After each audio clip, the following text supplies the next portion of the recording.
Welcome to the Apple Insider Podcast. This episode is brought to you by Jamf. Learn more about Jamf and Apple device management at Jamf, that's jamf.it/AppleInsider. And StartMail. Start securing your email privacy today at startmail.com/AI. And Helix Sleep. Get up to $200 off a new mattress and 2 free pillows at helixsleep.com/AppleInsider. And ExpressVPN. Get 3 extra months for free when you go to expressvpn.com/AppleInsider.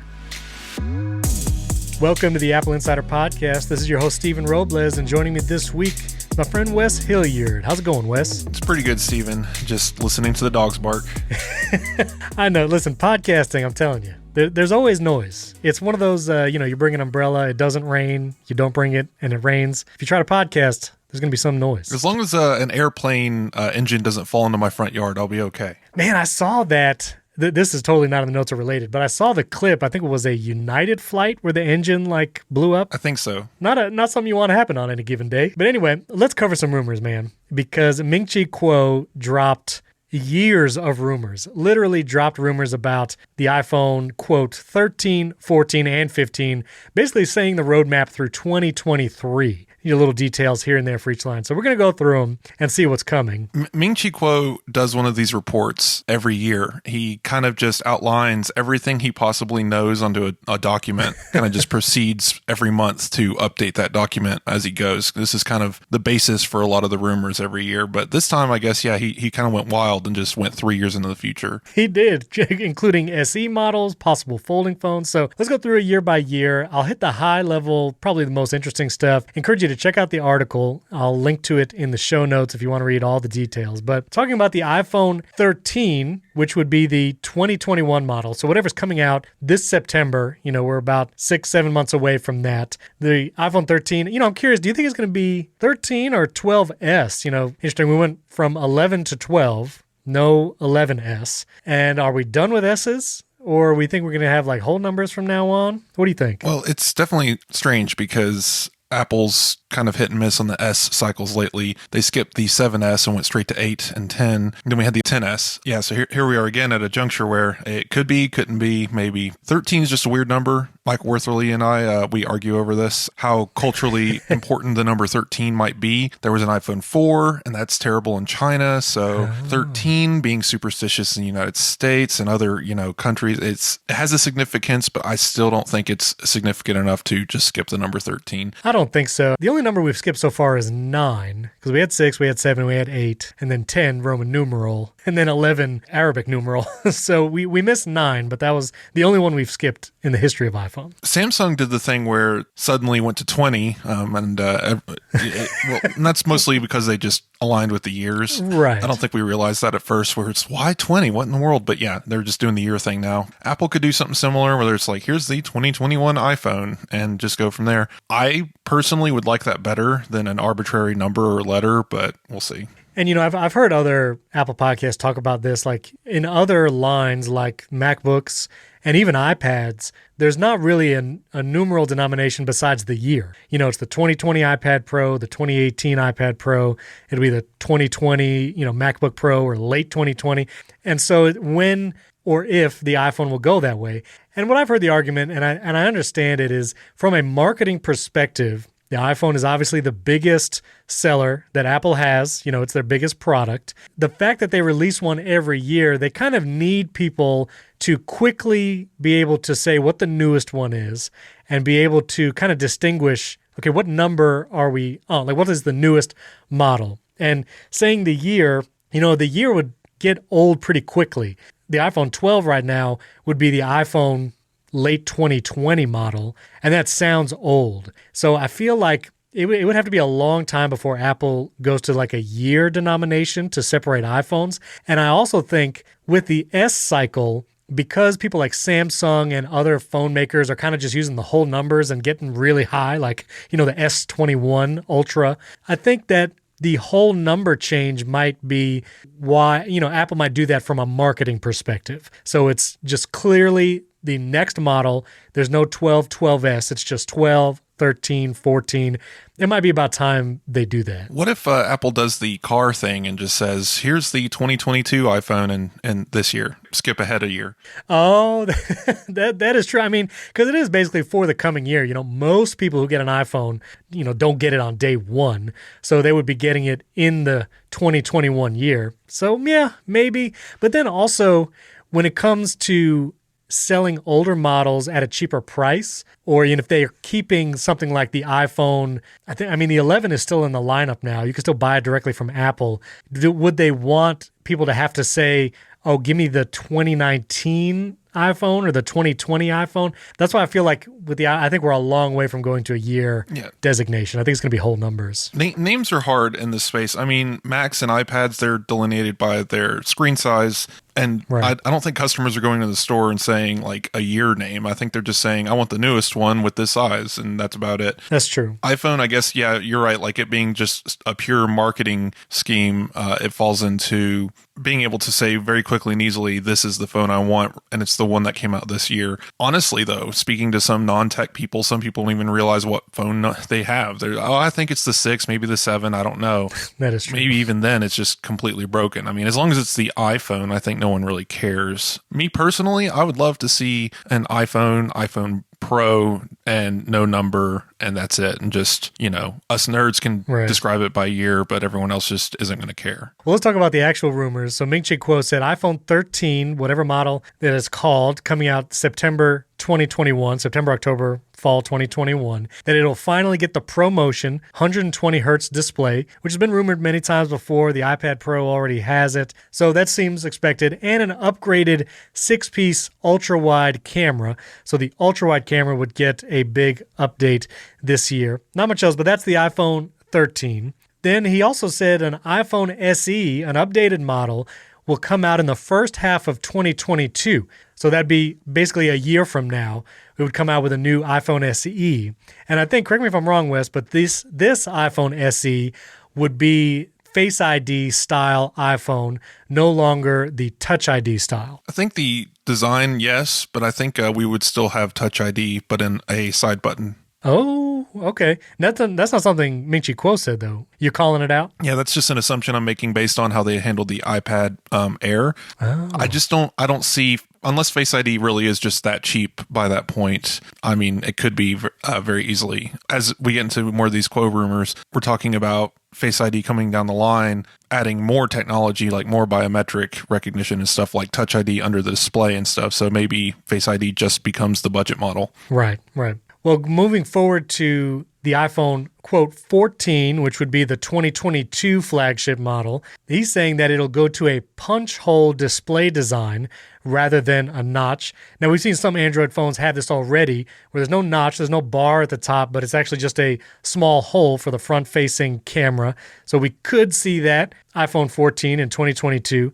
And then Ming-Chi Kuo also says possible foldable phone if Apple can get the manufacturing going and it can actually be, a profitable business and actually could sell. 2023, we might see something like that for a foldable iPhone. Again, I find a foldable iPhone still hard to believe, but possible. And also that the flagship iPhone that comes that year, 2023, so we're talking 2 years from this fall, that it may have an under-display fingerprint sensor and a periscope telephoto camera may be used. And again, this is very far out, so reliability, not sure. But this is Ming-Chi Kuo, and he's saying it. I think the punch hole style camera, possible, but I almost feel like there were some renders of the iPhone 14 or whatever circling around online, and it was basically a notchless iPhone. And obviously that's the goal. I'm sure Apple is trying to get to that notchless, punch hole-less front display, with just totally edge-to-edge display.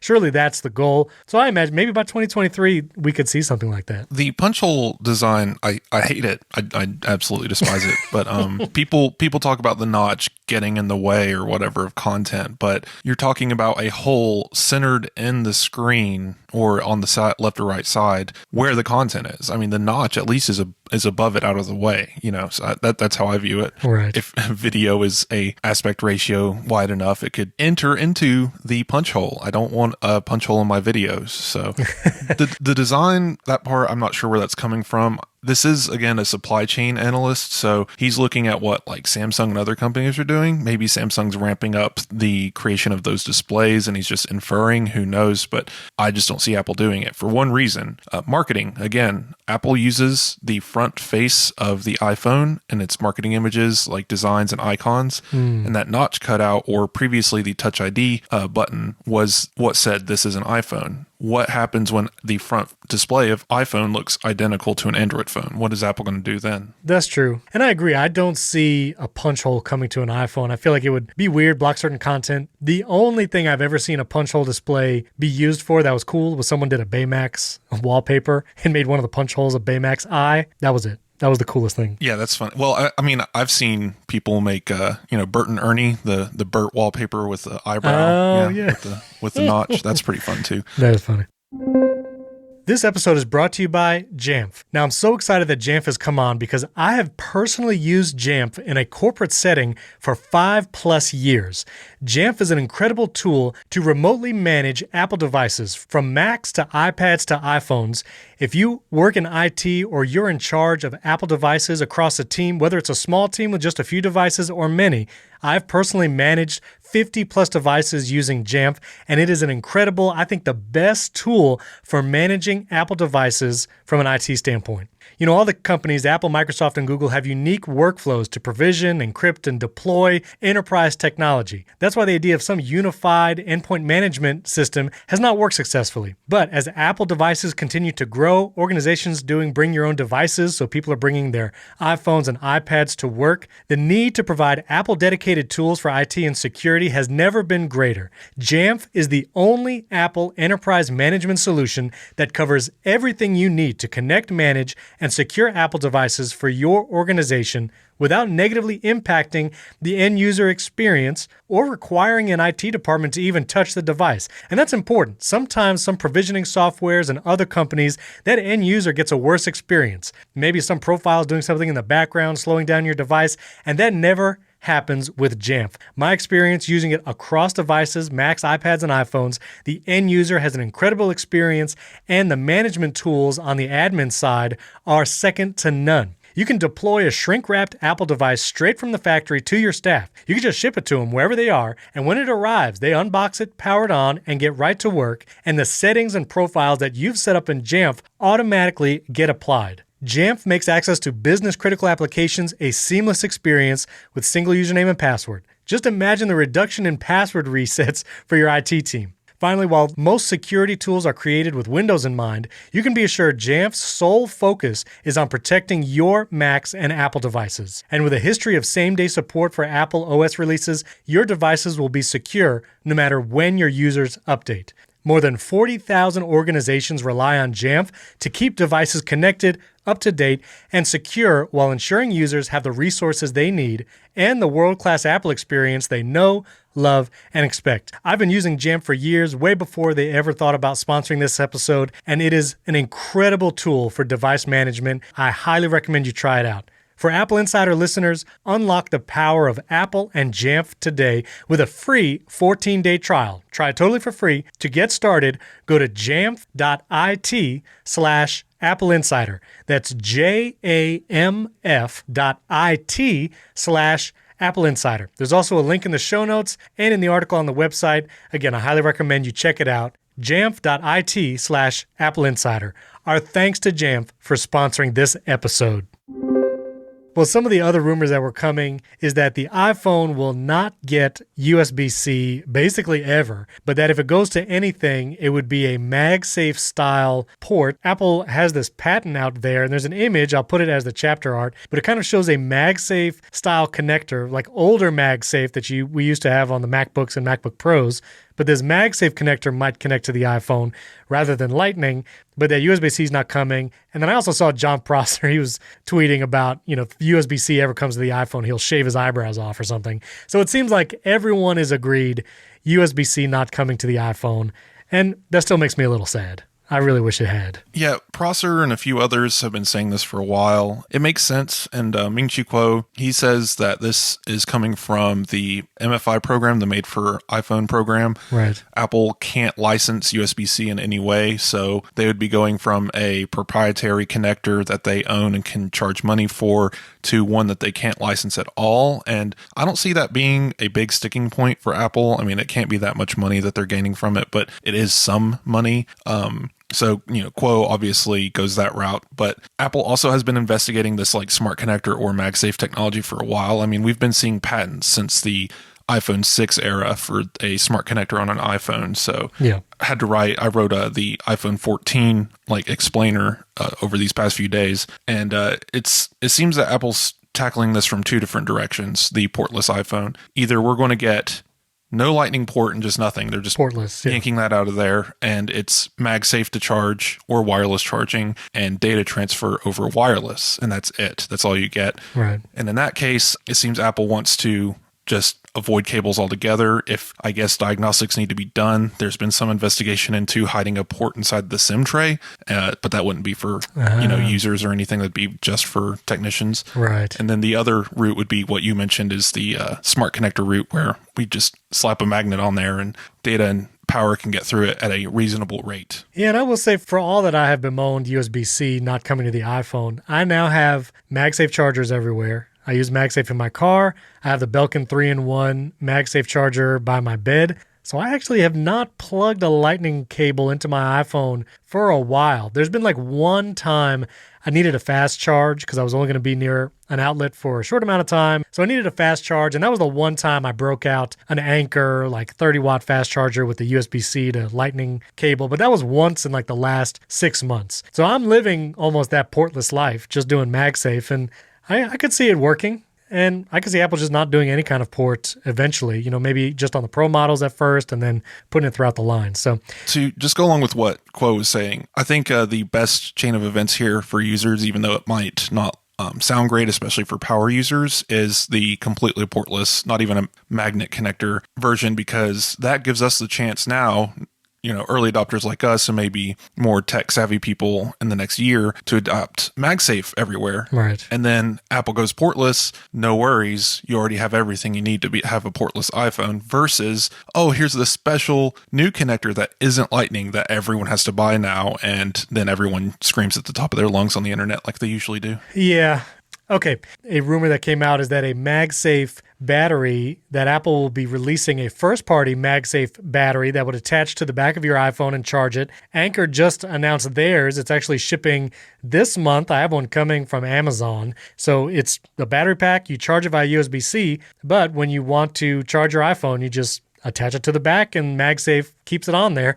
So it's saying that Apple might be doing first-party versions. Prosser actually said on the podcast Genius Bar that Apple's working on two models, kind of a premium version and a regular version of this MagSafe battery pack, and that the premium version might support reverse charging.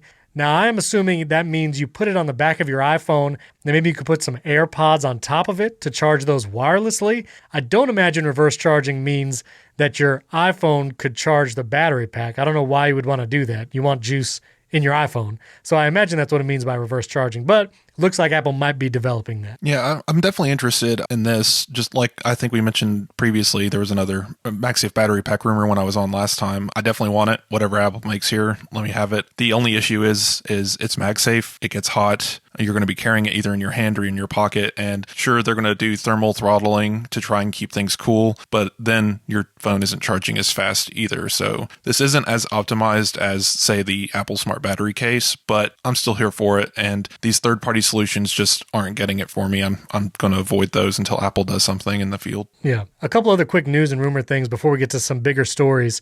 The iMac 21.5-inch supply seems to be dwindling. It seems that Apple has stopped producing the 512 gig and terabyte SSD configurations of the current 4K iMac, pointing to the fact that that refreshed iMac, we talked about it on last week's episode, John Prosser had the renders, that iMac might be coming very soon. Maybe even this month, we'll see. But there's also a currently unavailable from Apple's website with some of those models. Also, Apple released a tool that would actually allow users to move their iCloud photo library directly to Google Photos. I thought this was very interesting. You can go to the iCloud.com website, and we'll put a link in the show notes kind of explaining the step-by-step. But if you want to transfer your iCloud photo library to Google Photos, Apple has made a tool for you to do that. It won't include certain pieces of media like live photos, which is strange because by default, iPhones take live photos. So it might not transfer all of your pictures and videos. It doesn't do like shared albums and stuff like that. But if you have a lot of pictures in your iCloud photo library and you want to either have a backup or you're thinking about transitioning to Android, you can use this tool to move your library over. It's just another protection. I don't think Apple would have ever released this in a world without regulation. It's just another step from Apple saying, hey, look at what we did. We made it easier for people to go to Android if they really want to. Or Apple Photos isn't as proprietary as it may have seemed before. But yeah, it's just another move from Apple on that side of things. Then this last thing I want to point out before we get to some bigger stories is that Apple actually just released a Apple for Kids support site. And this is telling users how you can set up your devices using screen time, parental controls, how to set up a device from scratch for a child. So some pretty good resources there if you're just getting into that world or you need kind of some step-by-step instructions. It's a great page. We'll put a link to the show notes in it. One of the things that is notable, I had not found a place where they explicitly said this, but when it comes to Apple Watch, Apple released this kids setup, or at least Apple Watch setup from an iPhone, like from a parent iPhone, so a kid can use an Apple Watch without also having an iPhone themselves. If you set up an Apple Watch in that way, and I've done that, my oldest son, we got him an Apple Watch SE for Christmas, and he uses that, but he does not have all the apps and features that an Apple Watch has when you traditionally set it up paired to your personal iPhone. And on this Apple for Kids support website, if you click the watch information, it tells you what apps are not available to certain ages. I didn't realize if your child is 13 or 18, there will be different apps and features available when you set up an Apple Watch in this way. But the apps that are not available, and my kid doesn't have any of these on his Apple Watch SE, is irregular heart rhythm notifications, ECG is not available, cycle tracking, sleep, blood oxygen, and even things like podcasts, the remote app, news, home, and shortcuts. Now, some of those maybe I could understand. Things like home is strange because my child has an iPad and we just set them up with the home app so they can control some home devices and we can do the intercom and it actually goes to their devices. So it seems strange that like home and shortcuts aren't there. But the sleep thing was one of the big things because we wanted my son to be able to track his sleep. And it's unfortunate that you cannot track sleep when you have an Apple Watch set up for kids that's not connected to an iPhone directly. If it's set up parent iPhone to kid Apple Watch, there is no sleep tracking available in addition to the other things I mentioned. So what if you download something like Sleep Plus Plus? Can he track his sleep with that? No, there's actually a lot of apps in the App Store because he has the App Store on the Apple Watch SE and he can download apps directly, but many apps, like not just a few, but there are actually many apps that throw up a warning that says this app requires an iPhone. Wow. And he is not able to download it. So like Sleep Plus Plus, there's a lot of games that are like this, which seems strange because, most of these games are either made for watch or don't really have an iPhone counterpart. He can't download it all. Because he doesn't have an iPhone paired with it. I believe this has everything to do with it's the children's protection online or whatever. Oh. It might have a lot to do with that. I mean, it's still a little weird that you can't do sleep tracking or podcasts. Right. Yeah, there are a lot of rules surrounding children under the age of 13. They literally cannot have certain accounts according to law. Now they make them anyway. I mean, a lot of kids under 13 are probably on Twitter. They shouldn't be, but Apple just, I think, covering their butts here, regulatory wise. Shortcuts, maybe it's you can download, third party, non-Apple shortcuts and stuff. And home, who knows, that maybe the cameras, maybe it's just a prevention from getting the kids the ability to play with the light switches. Who knows? But having no ability to, as a parent, to toggle these on and off is a little strange. I can see what Apple's doing here. Because also in like screen time settings, in their iPad, I can disable or enable apps like podcasts, news, Safari, and so the apps disappear from their device, or I can enable it, and I can even do that remotely from my iPhone. I can adjust their screen time settings over the iCloud. So it is weird that at least I don't even get the option, because the Apple Watch that he has tracks all the normal fitness stuff. He can do workouts. It tracks calories and movement minutes. And basically when you track sleep, it's really just looking at heart information and movement. So it doesn't make sense why you couldn't track sleep directly on the watch, or at least have an iPad that you can maybe connect it to. So it's unfortunate. I hope Apple does update that soon to give more of that functionality to kids' Apple Watch. Definitely a first generation product. Oh, yeah, for sure. And first generation like software feature. Like this just came out, this past fall for sure. This episode is brought to you by StartMail. As you probably know, free email services like Gmail and Yahoo, they're not really free. You actually pay by giving your data to these big tech companies, and they have access to every email you send and receive. And once they have that information in your emails from both what you send and receive, they can sell that data to the highest bidder. If you send sensitive information through Gmail or Yahoo email, things like business plans or medical records, maybe even you're sending your social security info. I know it's tax time and you might be tempted to send some of that tax information to your accountant via email, but all that sensitive information is now in the hands of people like Google and Yahoo, and they can sell that data and then target you with intrusive ads, maybe even open you up to identity theft and phishing attacks. That's why I trust StartMail to secure my personal and business email. It helps me feel safe again and know that my data is not being sold to those big tech companies. StartMail keeps my email private, period. Every email is encrypted, even if the recipient doesn't use encryption, which means big tech can't read, scan, analyze, or sell my personal information, ever. StartMail also prevents government agencies from spying on you, and with StartMail, deleted means deleted. When you delete an email, it is gone forever. StartMail uses their own servers, not Amazon's like many other cloud service companies, which means they can't be put out of business like other companies that got shut down when Amazon shut down their Amazon Web Services. Looking at you, Parler. StartMail is also backed by the most stringent privacy laws in the world. You get unlimited anonymous aliases, which means you can create alias emails just for giving a specific business that you know you're going to be getting spam email from. Create as many aliases as you want and use those aliases and give those out when you sign up for things. I set up StartMail personally, and it was an incredibly easy process, and you can add all your devices. You can add your StartMail via IMAP to your iPhone, your iPad, your Mac, and every device gets a unique login. So if you ever need to shut down access from one of your devices, you can do that right from the StartMail website.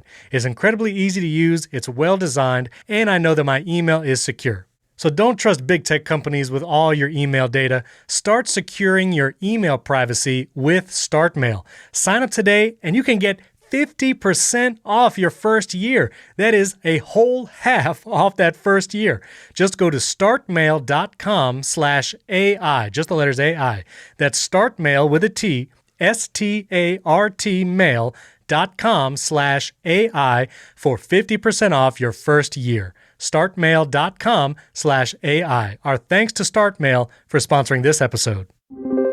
So I wanted to touch on this story. We covered it on AppleInsider, but there was a gentleman on Twitter. His name is Dustin Curtis, and he tweeted saying that he forgot to update his Apple Card autopay, and that caused him to miss an Apple Card payment. And because of that, Apple disabled his Apple ID. Now, that was like the essence of the tweet. But as we've done research and the AppleInsider staff, and you actually have the full article, so I might let you explain a little bit more of it. But there was basically a long series of events from purchasing a new Mac to failing to send in the trade-in to not updating bank information. There were a lot of steps in this story that caused Dustin Curtis to have his Apple ID locked. And it wasn't just as simple as you missed an Apple Card payment and Apple locks your Apple ID. That is actually not the case. So, Wes, maybe you could tell our listeners a little bit about this. Okay, so a little background. I first noticed this as it was happening on March 1st, and we decided to ignore it, just keep an eye on it because it didn't seem like it should be a story that means anything. It didn't make sense. The Apple Card isn't connected to your Apple ID. The two can't really be intertwined legally. Apple doesn't have any documentation stating that they're even legally able to operate. They're two different companies. Apple Card's run by Goldman Sachs, and Apple's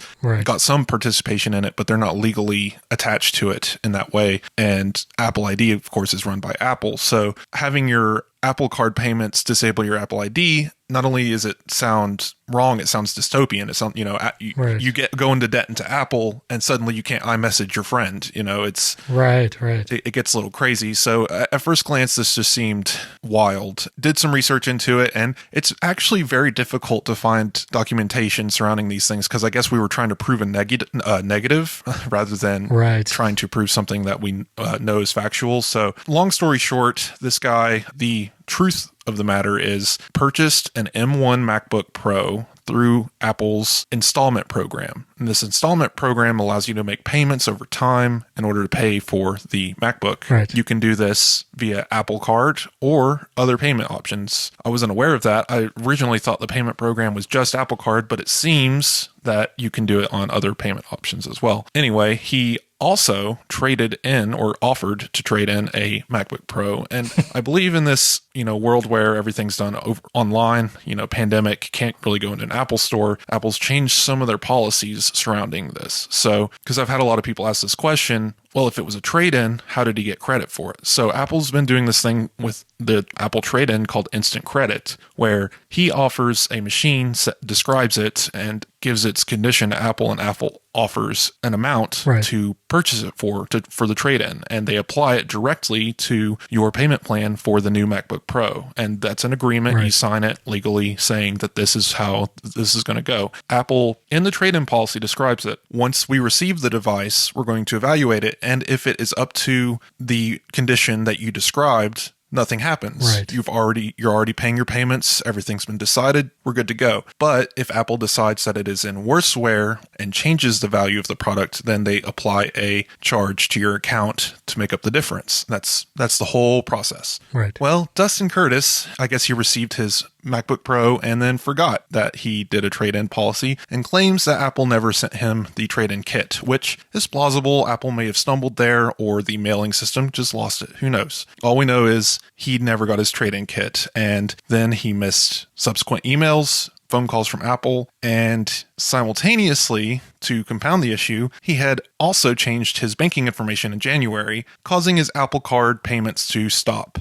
He was completely unaware of not turning in the MacBook Pro or the MacBook trade-in, and he was unaware of his Apple Card payments not going through. So ultimately, by mid-February, his Apple ID payments had stopped. He was no longer able to access the App Store or iTunes, and he was getting alerts saying that he needed to contact Apple support. So he connected the dots in his head and said, oh, my Apple Card is delinquent, therefore Apple disabled my Apple ID. And that is not exactly what happened there. Right. That's a jump in logic. And Apple had a statement, we included it in our article. Basically, the course of events that Wes just described, Apple did not disable his Apple ID because of missed Apple Card payments. To be perfectly clear, the reason why the Apple ID's iTunes and App Store payment processings were stopped was solely because of the trade-in program. Right. The program saw that he was delinquent and that he had not sent in the device and he had not been paying for the new device. So, like any Apple payment program or iTunes, any subscription even, Apple will stop your Apple ID payment processings from working until you either update your credit card information so payments can go through, or you catch up on your current situation, and he did neither. Right. And I will say I have not done a Mac trade-in, but I am on the Apple iPhone upgrade program where you do send in your old iPhone.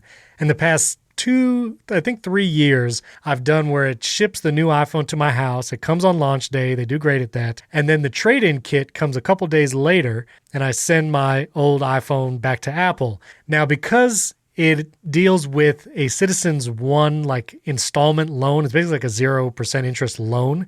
There's nothing going to a credit card and there's no payment from a bank account. And so what happens is once they receive my old iPhone, the old Citizens One loan gets canceled or closed out. I get an email saying your loan is ended or it's been closed because we received your trade-in. You're good to go. Enjoy the new phone, and the payments continue for the new phone. But I will say there has been a few years where I will send back the trade-in, and it comes in a nice box. Apple gives you everything you need to send it back, and even the little sticker tapes to close the cardboard box. And I've sent it back and tracked it because I'm I want to make sure this thing gets back to Apple. And there was one year where my tracking number suddenly just kind of stopped working. It never said delivered, and it said it was still somewhere, not sure where. And I was getting a little nervous because I was if this thing gets lost in the mail, what happens then? I'm not really sure what happens. Listeners, if you've ever had an experience where a trade-in got lost in the mail, I'd be curious how Apple handles that. But thankfully, a week later, I got an email saying, hey, we got your old iPhone, your loan is canceled. And I was like, oh, great. So whatever happened with the tracking numbers, it just stopped tracking it. That happens, especially we ship a lot of stuff in America, so I get it. But there is like that sense of like unease where is this trade-in going to make it? And especially if you're doing a trade-in with a MacBook Pro, you might be dealing with a larger ticket item.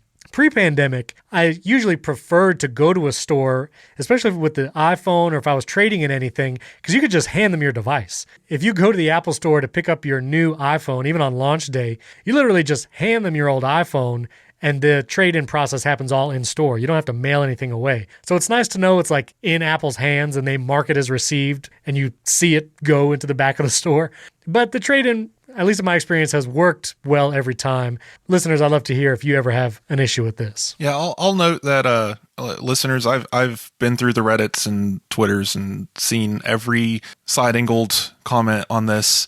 I promise you, we've done our research. Go read the trade-in policy. It's terrible, but it describes it in detail exactly what happened to poor Mr. Curtis. If you want a little side tangent here, speaking of mail getting lost, I've done iPhone trade-in programs while in the military, and you can imagine. Now, this was through the carrier, not Apple itself, but same concept, mail in your phone. And I remember getting a call from Verizon returning from what we called underways. It wasn't a deployment, but you were out at sea for maybe a few weeks, if not a month or more. Sometimes you'll get mail while you're out to sea. And the way they get the mail on the ship is by connecting it to a cable underneath a helicopter and dragging a pallet of objects across to the boat, or even better, two ships get side by side and they connect a cabling system between them and just slide the pallet across via a hook. Oh my word. And let me tell you, on deployment 2014, the shiny new PlayStation 4s were arriving to the carrier, and I'm pretty sure an entire crate of PlayStations ended up in the ocean. Oh. So yes, mail can disappear from time to time, be it in the ocean or, the usual. But I've actually had a few times with Verizon applying $600, $700, $800 to my account because my phone showed up 2 or 3 days after they were expecting it. And then they just credit it back to my account. No big deal. Wow. That is stress. I can't imagine. I've helped with those maneuvers where we get a bunch of packages from another ship, and yeah, it's pretty terrifying seeing just boxes. It's just a big crate wrapped in plastic floating over the ocean for about a minute and a half coming to you, and it's just, oh wow. Man, okay, that's unique. This episode is brought to you by Helix Sleep. Listen, I know some of you are sleeping on some old saggy mattress at night, and you deserve better. Getting a good night's rest is so conducive to actually being productive the next day, working in creative fields, just being able to focus as you're working. And to get a good night's sleep, you need a great mattress. And most mattresses, they're kind of generic. You either buy a size and maybe get a foam top or whatever, but why not get a mattress that's actually made specifically for your body type and how you sleep? That's the difference with Helix mattresses. Helix Sleep has a quiz that takes just 2 minutes to complete and matches your body type and sleep preferences to the perfect mattress for you. Everybody's unique. Helix knows that. So they have several different mattress models to choose from. They have soft, medium, and firm mattresses. Mattresses great for cooling you down if you sleep hot. That's me. Even a Helix Plus mattress for plus-size folks. So I took the Helix quiz. You give it your height, your weight, whether you're a side sleeper or a back sleeper. I personally sleep on my side, and I wanted a medium mattress. Not soft, not firm, just kind of right in the middle like Goldilocks. You know what I'm saying. And once I told Helix how I sleep and my body type, they actually recommended the Helix Plus for me. And I have to say, the kind of sleep that I have gotten on the Helix mattress beats any other mattress I've tried. And I've done other internet mattresses before, and the Helix mattress is the best. So if you're looking for a mattress, take the quiz, you order the mattress that you're matched to, and the mattress comes right to your door. It's shipped for free. You don't ever need to go to a mattress store again. But don't take my word for it. Helix was awarded the #1 best overall mattress pick of 2020 by both GQ and Wired magazine. So go to helixsleep.com/AppleInsider, take their 2-minute sleep quiz, and they'll match you to a customized mattress, and you can get the best sleep of your life. And they also have a 10-year warranty, and you can try it out for 100 nights risk-free. They'll even pick it up for you if you don't love it, but I know that you will. Helix is offering up to $200 off all mattress orders and 2 free pillows for our listeners. Just go to helixsleep.com/AppleInsider. That's HELIX sleep.com/AppleInsider to get up to $200 off your mattress order and 2 free pillows. Our thanks to Helix Sleep for sponsoring this episode.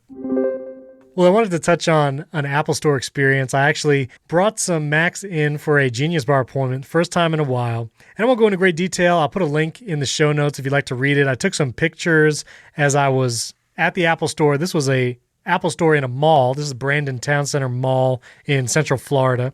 And going to an Apple Store is just a very different experience. You know, if you went to an Apple Store pre-pandemic, it was tons of people and you can go up and just try any device, type on the laptops, hold an iPhone if you wanted to. And it was nice, especially if you were in the market for a new iPhone and maybe you want to know, how big does the iPhone 12 mini fit in my hand? And no picture can really communicate that to you. But you don't get those kinds of experiences now. You know, if you want to go to the Apple Store, you need an appointment. I mean, it is basically required. Even if you just want to shop for something, they have personal shopping appointments. They have express pickup appointments. So if you just want to buy something and pick it up, you could do that. And then they have the Genius Bar reservations. There is lots and lots of plexiglass around the Apple Store. And when I went, they really relegated it to just 4, maybe 5 customers tops towards the front of the store on just a couple tables. And every station where a customer was working with an Apple representative, it was totally encased in plexiglass. The only opening between me and the representative was a small, like, mail slot, basically at the bottom, where I could slide the MacBooks in that needed repair. The repairs are delayed. There's like a factory in Texas because of the snow that has been slow. And I had a MacBook Air with a faulty space bar, and that's kind of a delayed repair. But they're doing their best. And, you know, they're being very careful, taking all the precautions. But going to an Apple Store is not the same kind of energy it used to have. I'll just say that. There's a lot of waiting too. Even if you have an appointment, my appointment was like for 12:05 and I still waited in line till like 12:45. Like I was in line for about 30 to 40 minutes with just 3 people ahead of me. But because they're really spacing out those appointments and trying to address just 4 to 5 people at a time, it's a slow process. So anyway, I got pictures in there. You could check it out in the show notes. Yeah, I've been to Brandon. It's one of those outskirt towns that's basically Jacksonville, right? It's just another... It's Tampa adjacent. Or that's it, basically. Tampa. I couldn't remember which big Florida city it was, but yes, it's basically the neighborhood outside of Tampa, right? That's exactly right, yes. Yeah, Brandon's cool. Apple Store's opening in the pandemic. It's interesting. I remember last year when we were still saying, Memorial Day, it'll be over, it's fine. We went and visited an Apple Store after it reopened, and it was all those lines and masks and everything. And this experience sounds much different from that because, yeah, the plexiglass city just kind of wild. Yeah, we also wrote, I guess, about the 270 Apple stores in the United States finally opening for the first time since March last year. Right. All the Apple stores in the U.S. are open. And I will say, depending on your Apple Store, appointments might be a long way off. For the Brandon Apple Store, it was a week in advance. I had to make an appointment, and the earliest one they had was a week later. There were some stores like the Tampa International Mall, which is a much larger Apple Store, had some earlier appointments, but it was a little farther. So, you know, if you are in need of a Genius Bar appointment, especially, you're going to have to wait for a little bit. If you're doing express pickup, that has been very fast. I mean, while I was waiting in line for half an hour, there was 3 or 4 people that came. They said they had express pickup. They show their phone. You get a little like Apple Wallet pass. They bring out the Apple bag to you. You don't even go in the store if you're doing express pickup. They bring the bag out to you and you just walk away. So if you want to do express pickup because you just want something today and it's not shipping fast enough, the express pickup works pretty well. It's really the Genius Bar and personal shopping that are more time-consuming events. Apple says open, but there are 3 versions of open right now. Right. Curbside pickup, which is not really open. You can just buy things and they bring it out to you. Right. Storefront, or like you mentioned, express. The storefront is there's an Apple Store with people waiting outside and you can kind of make appointments or not. The express ones are funny and I don't know where they are, but I've seen pictures of them. And it's like plexiglass bench, like a newspaper stand where people hand you Apple products out of a small window. Those are pretty funny looking. If you haven't seen pictures of those, there's somewhere on our site. Yes. And then there's the fully open with with health management, which is what you encountered in Brandon. Gotcha. You can check your local Apple Store listings in like Apple Maps. It'll tell you how open it is. We have an Apple Store tracker on AppleInsider that's mostly up to date. It's kind of hard to keep up with all 270 stores, but it'll get you where you need to go. We wanted to touch on Clubhouse. We've mentioned it before, and I sent some invites to people, then I ran out of invites, and it's kind of the talk everywhere. And Twitter is doing their Twitter Spaces, trying to compete with Clubhouse. Instagram has announced that it might do a live room with audio type thing. So this live audio thing is happening. It's very popular, but there's some serious privacy concerns when it comes to Clubhouse. Friend of the show, Jason Aten, he actually wrote an article for Inc. outlining the different things that Clubhouse does that are pretty shady. So if you are interested in getting involved in Clubhouse or signing up for it, again, you need an invite still. It's not a public open thing. You need an invite. But what's shady about Clubhouse is if you get an invite and you get in the app, you create your account. If you want to send an invite to someone else, you are required to give Clubhouse access to your contacts. The contacts thing, someone actually sniffed this out. I believe actually it might have been one of the ATP guys. They're only collecting phone numbers and names, but still not great. Clubhouse doesn't have to actually do this in order to connect people to each other. Apparently they could collect the same contact data, hash the phone number, and then connect people, but they're collecting the plain phone number information and storing it that way, which isn't great. Yes, it's a privacy concern. From a startup standpoint, it's a great strategy because when you go into Clubhouse, Clubhouse tells you, look at all these people you know that have signed up. And because they know the phone numbers in your contacts, they know that you know this person and this person signed up with that phone number. So it's shady there. But in addition to the whole contact sharing and them getting the phone numbers from your contacts, Clubhouse is also recording the audio in the different rooms. They say that they don't keep the audio, but if there's ever a report about something happening in a room that's inappropriate for investigative purposes, they will keep the recording from that room. So that's a little weird. That's not expressly surfaced when you sign up for Clubhouse. You also can delete information that other people have shared about you, again, like your phone number. So if Wes is in my contacts and I allow Clubhouse access to my contacts, they have Wes's info. Wes never gave permission to share his contact info, but now Clubhouse has it. Again, a little shady. You can't delete your account directly. You have to contact Clubhouse.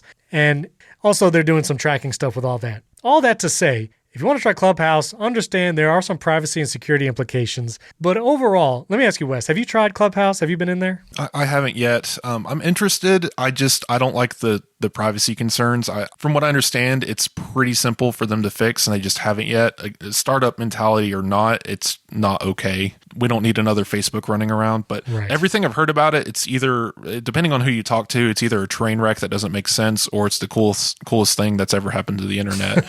I just think it's a bunch of phone calls, but it's a group phone chats. Yeah. For me, I'm like, oh, right, Clubhouse is a thing. Let me see what's going on. And when I open the app, 9 times out of 10, there is not something that I'm interested happening right then. Like there's just not a room that speaks to my interests. And I have seen some people say, hey, we scheduled a Clubhouse thing. It's going to come out at this point. The All Consuming podcast with Adam Lissagore and Noah Kalina, they do like this post-episode thing on Clubhouse. So the episode comes out Monday morning. They do a Clubhouse in the evening and, invite anybody who can come. That's a cool idea, but I feel like I still prefer podcasts because I can listen to it whenever I want, and I want to listen to the whole thing. The live nature of it is interesting. Right. I don't know how I feel about it because you can't rewind. You can't go back and listen to what someone just said. You either hear it or you miss it and it's gone forever. Right. Well, it's in Clubhouse servers, but we're not going to talk about that. Temporarily. Yeah, and it's one of those things where you mentioned ATP. Like they live stream their recording.